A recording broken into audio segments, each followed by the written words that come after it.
I'm going to initiate the cut back a bit from the edge, from the plate. I'm going to carve in a very fine line right to the edge of the hole.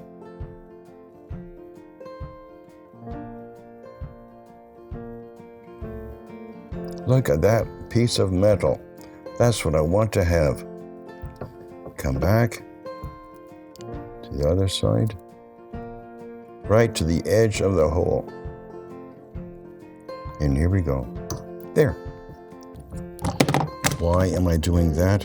It's because I want to get the graver right to the bottom of this ledge. I don't want to have any metal around the hole. Cut it out.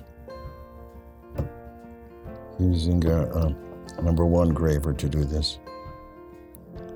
I got my bead burnisher, size number 3. And I'm going to press over the bead.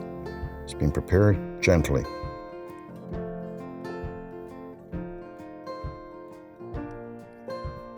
Turn around, do the alt cross bead.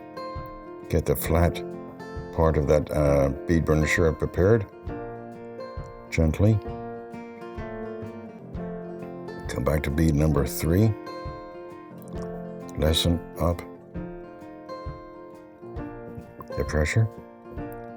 It's already getting distorted. You can see that. That's happens. We're using big stones. Casting is a bit rough. That stone is in for life.